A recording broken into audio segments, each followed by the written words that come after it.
చేయాల్సి వస్తుంది కాబట్టి ఆయన ఎదురుగా చెప్తాను అన్నమాట.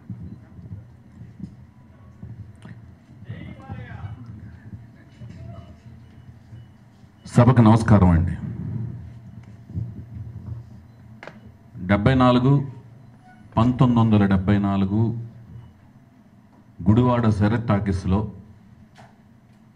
ఏప్రిల్ నెలలో అంటే మే నెల తాతమ్మ కళ చూసాము. ఆ తర్వాత మళ్ళీ 75 జనవరిలో అదే సినిమా మళ్ళీ ఇంకొక వెర్షన్లో మా అన్న నందమూరి తారక రామారావు గారు ఇంకొక వెర్షన్లో దాన్ని విడుదల చేశారు. అది చూసాం.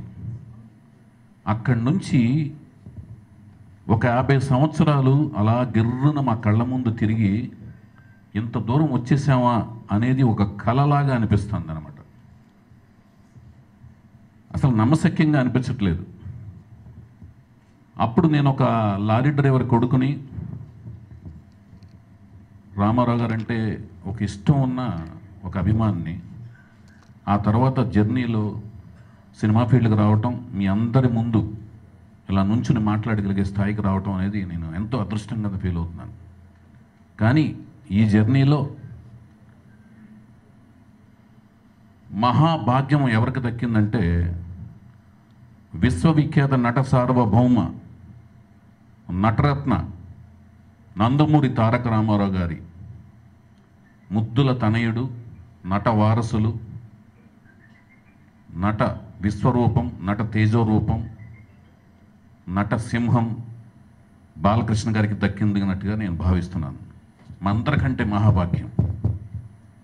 ఎందుకంటే సామాన్యంగా ఎవరైనా ఒక ఇంట్లో పుడితే తల్లి తండ్రి ఇంట్లో ఉంటారు. తల్లిదండ్రులు మించిన గురువు లేరని చెప్పినా కూడా గురువు బయట ఉంటారు. అలాగే వాళ్ళు జీవితంలో ఎదుర్కోవాల్సిన టాస్కులు, టార్గెట్లు బయట ఉంటాయి. కానీ నందమూరి బాలకృష్ణ గారికి మాత్రం తల్లి తండ్రితో పాటు గురువు ఇంట్లోనే ఉన్నారు. ఆయన ఎదురైన రంగంలో ఎదుర్కోవాల్సిన టార్గెట్, టాస్క్, ఛాలెంజ్ కూడా ఇంట్లోనే ఉంది. అది నందమూరి తారక రామారావు గారి లాంటి విశ్వరూపం ఇంట్లోనే ఉంది. ఆ విశ్వరూపం కంపారిజన్లో ఆయన యాక్ట్ చేస్తూ, ఆయన్ని మెప్పిస్తూ, ఆయన అభిమానులు మెప్పిస్తూ, ఆయన ఇంతకాలం జర్నీ చేసి రావటం మాత్రం చాలా గొప్ప విషయం అన్నమాట. ఇది ఒక్క టాస్క్ చాలన్నమాట. ఎందుకంటే సాంఘికం, జానపదం, పౌరాణికం, చారిత్రాత్మకం ఈ సినిమాలన్నిటిలో, ఇలాంటి సినిమాలన్నిటిలోని పాత్రలకు రామాయణ, భారతం, భాగవతంలోని పాత్రలు ఆ రామాయణ, భారత, భాగవతంలోని పాత్రలకు సజీవ రూపకల్పన చేసి మన కళ్ళ ముందు కదలాడిన ఒక మహానుభావుని కడుపున పుట్టి ఆ పాత్రలన్నిటికీ న్యాయం చేకూరుస్తూ, ఆ జానర్స్ అన్నిటికీ న్యాయం చేకూరుస్తూ, ఆయన ఇంట్లోనూ పుట్టి ఆయన ద్వారా ప్రేరేపితమైన అభిమానులని ఒప్పిస్తూ, వాళ్ళ అంచనాలని రీచ్ అవుతూ, వాళ్ళతో పాటు ట్రావెల్ చేస్తూ, ప్రయాణిస్తూ, వాళ్ళ యొక్క కొడుకులు, వాళ్ళ తర్వాత వాళ్ళ కొడుకులు తరాలతో కూడా ట్రావెల్ అవుతూ ఉండటం అనేది చాలా అరుదుగా జరిగే సంఘటన. ఆ సంఘటన జరగటమే కాదు, ఆ రోజు నుంచి ఈ రోజు దాకా ప్రయాణం చేయటం అనేది నందమూరి బాలకృష్ణ గారికి దక్కింది. అది మిగతా ఏ సినీ జగత్తులో లేదు. అది గొప్ప ప్రయాణం. ఆ ప్రయాణాన్ని నాకు ఒక కల్లా కనిపిస్తుంది. అది నిజమయ్యి ఆ ప్రయాణంతో పాటు మేము ప్రయాణించడం, ఆ ప్రయాణమైన ఈ వేదిక మీద, ఈ కర్టన్ రైజర్ వేదిక మీద మేము ఉండగలగటం, సినిమా ఫీల్డ్లో భాగస్వాములు అవటం నాకు ఆనందంగా అనిపిస్తుంది. అంతేకాకుండా గత 2-3 ఏళ్ళుగా, 4 ఏళ్ళుగా చూసుకుంటే నందమూరి తారక రామారావు గారు రాజకీయాలకు వెళ్ళక ముందు, పర్టికులర్గా 1977 నుంచి చూసుకుంటే అప్పటిదాకా ఆయన ఎదిగిన క్రమం ఎలా వెళితే, ఆరోహణ క్రమం అంటారు దాన్ని, అలా వెళితే అక్కడి నుంచి 77 నుంచి అలా వెళ్ళారన్నమాట. ఆ లీప్ అనేది ఎలా ఉందన్నమాట. అలాగే బాలకృష్ణ గారి ఆరోహణ క్రమం కూడా ఎలా వెళుతూ వస్తే అఖండ నుంచి ఇలా అన్నమాట.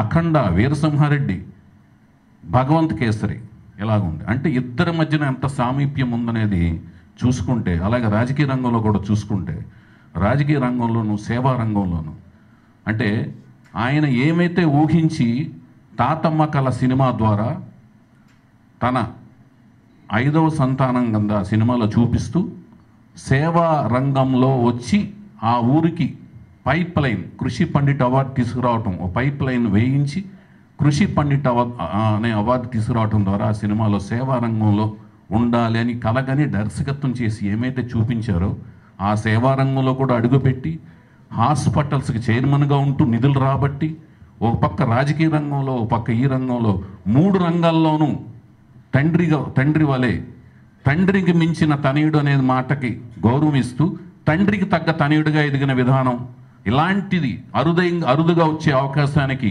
ఒక ఆదర్శనీయుడుగా ఉన్న ఈయనకి ఒక 50 ఏళ్ల పండగని ఇండస్ట్రీ అంతా కలిసి జరపటం అనేది ఒక అదృష్టం కింద భావిస్తూ, దీంట్లో అన్ని ఆర్గనైజేషన్స్ కలిసి రావటం కూడా ఒక మహాభాగ్యం కింద భావిస్తూ ఇది అందరం కలిసి జరుపుకుంటున్నాం. అందరం ఈ రోజు నుంచి అందరినీ అప్రోచ్ అవుతాం. అందరూ తారతమ్యాలు మరచి ఈ వేడుకలో అందరూ భాగస్వాములని మేము పిలుపునిస్తున్నాం. అలాగే అభిమానులకి అందరికంటే ఎక్కువ పీట వేస్తాం, అగ్రతాంబూలం ఇస్తాం. అందరూ కూడా దీన్ని మాధ్యమాల ద్వారా దీన్ని ఒక పండగలాగా రీచ్ అయ్యి అందరూ పండగలాగా చేసుకోవాలని మనస్ఫూర్తిగా కోరుకుంటూ, ప్రతి ఒక్కరూ ఇండస్ట్రీలోని ప్రతి ఒక్కరిని ఈ వేదిక ద్వారా, ఈ కర్టన్ రైజర్ ప్రోగ్రాం ద్వారా ఈ రోజు నుంచి మేము అందరినీ పిలుస్తున్నాం. పర్సనల్గా వచ్చి అందరినీ కలుస్తాం. అందరూ ఆ సెప్టెంబర్ 1 అనే తేదీని మీ డైరీలో ఖాళీగా పెట్టుకొని ఆ సమయాన్ని వచ్చి వేడుకని ఉత్సాహాన్ని ఇచ్చే వేడుక కింద మార్చి మరింత మందికి ఆ మాధ్యమాల ద్వారా ఆ వేడుకను చూసిన వాళ్ళకి ఆదర్శప్రాయంగా ఒక జర్నీ అంటే ఎలాగ ఉండాలి, ఈ వేడుక ఎందుకు జరగాలి, ఈ వేడుకను చూసిన వాళ్ళకి ఇంకొకళ్ళకి చూసిన చిన్న పిల్లలందరికీ ఆదర్శప్రాయంగా ఉండే విధంగా, ఒక మనిషి ఎదుగుదల ఎంత బాగా జరగాలి అని ఆదర్శప్రాయంగా ఉండే విధంగా ఈ వేడుకను జరపడంలో మీ వంతు కృషి చేస్తూ అండదండలుగా ఉండాలని, ప్రోత్సాహాన్ని ఇవ్వాలని మనస్ఫూర్తి కోరుకుంటున్నామండి. ధన్యవాదాలు. Thank you so much sir. Prasanna Kumar గారు మాట్లాడతారు. హీరోగా ఎంట్రీ అయ్యి స్టిల్